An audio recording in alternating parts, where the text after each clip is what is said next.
हम बहुत शरीफ गायक हैं, हम चुम्मा भी बहुत शरीफियत से लेते हैं। ये सकबे शिवानी हम मतलब लिया क्या ले ली हैं तो हमें ठीक लगी तो हम लोग ठीक लगी तो हम ले ले। हमारा का बा, हम तो एक्टर हैं। काहे कहलू अरे कितनी सॉरी तमी सॉरी के जोई सन चुम्मा दे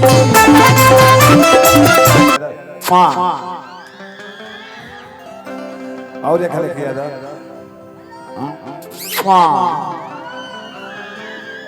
दू हाली बाबा जानता रहो एक खाली और किया था कुछ नहीं के तब बुझाता कि पनीरे मुंह में आवता है कि सोचता नहीं जाए के अरे भैया के ससुरारी सुनर सुनर साली अरे कितनी जानी बाड़ी अरे की बड़ की तबड़ू बिया हलो मछली बिया तनी काहे पूजा शर्मा का हाल बा भले ही सेनू ना लगा लेकिन बिया हल बिया दू गो लइको भी है कर दूगो एगो 7 बरिस के एगो 3 बरिस के मेंटेन कइले बिया बाबा। अरे तो हैं पुष्पा पिए ले अरे की बड़ की तबड़ू बिया हलो अरे हई मछली बिया तनी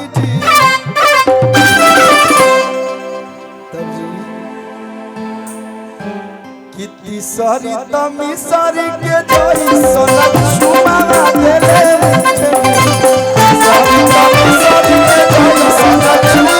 देले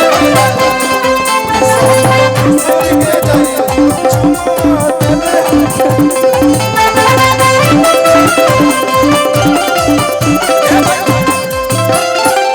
सोचो तनी जाए कि भैया के ससुरारी सुनर सुनर साली 3 जानी बाड़ी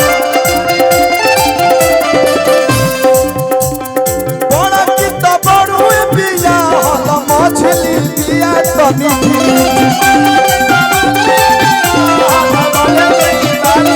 बड़ा की तबड़ू बिया हल मछली बिया तनी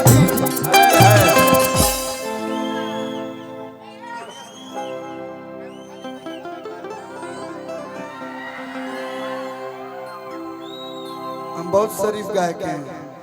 हम चुम्मा भी बहुत शरीफियत से लेते हैं। ये सकबे शिवानी हम मतलब लिया क्या ले ली हैं तो हमें ठीक लगी तो हम लोग ठीक लगी तो हम ले ले। हमारा का बा, हम तो एक्टर हैं। काहे कहलू अरे कितनी सॉरी तमी सॉरी के जोई सन चुम्मा दे सॉरी तमी सॉरी के जोई सन चुम्मा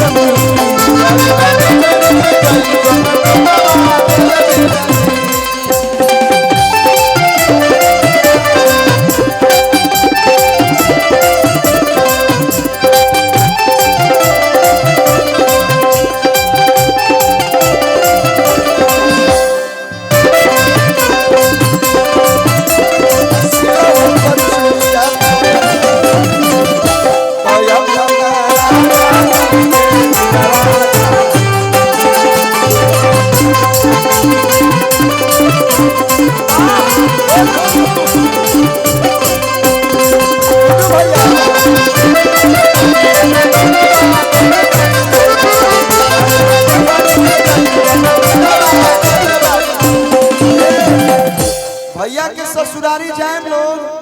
तभी गर्मी के दिन बा कौन चीज पूछे ले लोग कि स्प्राइट पीजिएगा जीजू, कोको कोला पीजिएगा, आजकल नया में आयल बा कंपा कोला,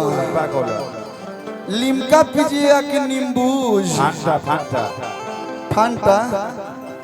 और एगो आवेला कौन जूस माजा कोहड़ा के नाम दे आम के होला, आम के फ्लेवर है भीतर कोहड़ा रहे। अरे की ठंडा गरम के जब तक तक अब एगो पूजा साधना बहुत बढ़िया ध्यान दे हमको धीरे धीरे सब पर क्लास ले से अरे की ठंडा गरम के बदूनो व्यवस्था है व्यवस्था रोज रसगुल्लावे से करिले नाश्ता कहले कि जीजू 3 मुहावा खाइएगा हां कहे के चीज खइबा की तोप दे हम कहते कि तोप दे बाद में खाई जीजा पिज्जा खाइएगा कि बर्गर कि वो छोटा छोटा आजकल मोमोज आया है वो खाइएगा वो छान के अरे कि ठंडा गरम के बदूनो व्यवस्था रोज रसगुल्लावे से करिले नाश्ता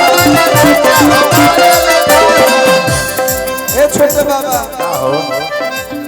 अरे भावे लहेरा फालतू ना पिछला पूरा में तू बहुत फालतू बोला रहा डिग्रेड ताने थिएटर में नया इनकम तो भावे लहेरा हई छोटा की के बोलिया जैसे बुझा दा नो तो हइसे के तारा डरे कांपत ये बोल लमहर जवान पे हमसे डर लग रहा है आपको कोई दिक्कत नहीं है तुमसे ज्यादा मजबूत नहीं है ए भैया हम मतलब भयानक होना कुछ मतलब खराब रहा लगता नहीं का राम लाकार बड़ी बड़ा छोड़ काहे तू डराता है अरे पगली प्रथम मुलाकात भाई से मैं ही हूँ जिससे डरने की कोई जरूरत नहीं अरे हाउ न पक ठाइल बिया वो तो जवान को दलस कोई लोग हमानी से 5 बरिस बढ़ ही तो भावे लहेरा छोटकी के बोलिया दागेला सीधे हई करे जमे गोलिया तब हवा से करारे भोजनमा बस कुछ ना चाहिए है बस तुम सामने बैठी रहो ताने माने दाल दू को और भात दू को भुंजिया दे दे सही कहता है दाल भात एकदम ऐसे माछ के हां कि भाव से करावेल भोजनवा बिछाई के गुलाबी बेडसी किया दो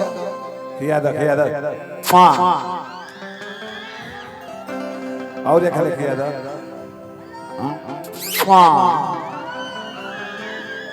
दू हाली बाबा जानता रहो एक खाली और किया था कुछ नहीं के तब बुझाता कि पनीरे मुंह में आवता है तुरते ने आके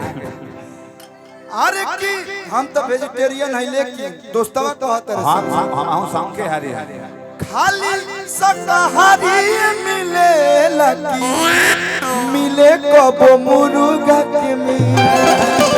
हत्ती सारी तमी सारी के जैसन छुआवा देले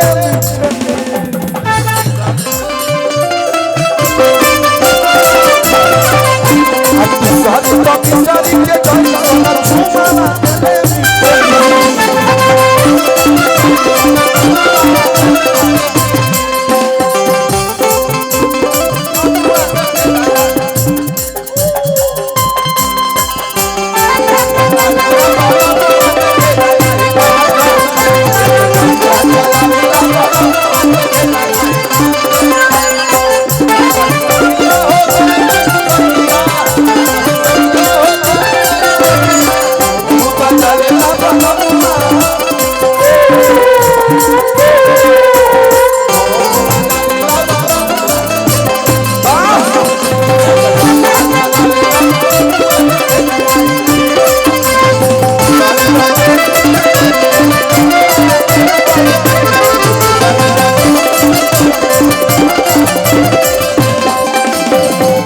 आस्था जी हम लोग एक शो में डांस किए थे लगाई दी चोलिया के हुक राजा जी आस्था जी आलो निका हाँ कुछ एक बार सब एक बार गोड़ छू लो एक बार गोड़ छोलू ई बाबा हमें एक बार हमारे छोटे बाबा खातिर आप लोग ताली बजा दिलो बहुत ही जो ना पुराम में यहाँ के रही ना तो पुराम के रंग कुछ और होला। और बहुत ही सीनियर, भले यहाँ के झाल बजाई ना, हमने के पीछे साथ दी ना, लेकिन यहाँ के बहुत ही जानकार व्यक्ति हैं भोजपुरी के। और यहाँ के कई हमरा के 2-4 गो गीत दिले बनी यहाँ के लिखा मतलब बतावल रहे। खनकी बोले चूड़िया कंगना, छुक छुक रे लिया से यही है मोर सजना। बाबा गेस्ट अपियरेंस कर रहे ना, बैठिए बाबा बैठिए, देखिए बैठिए। हमने के ये चीज सीखले बने जब बड़ के सम्मान करे के बा। तनी भैया इसी पे मेजर में आ जाइए अच्छा बियाह के कर भइल है ना भइला ना, संख्या कम बा होने भैया हेने केहू के ना भइला, ठीक है बा। भैया की शादी हुआ है ना। देखिए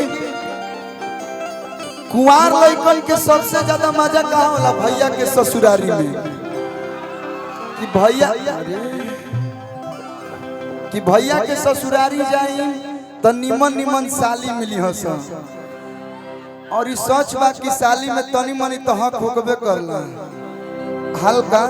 हम अभी ना कह कि आधा घरवाली होली सुने तो बहुत लोग कमेंट कर लगेला, बताइए आप लोग साली को भौजी कोई लोग क्या बोलते रहते हैं, लेकिन ये सच है कि आधा हक होला।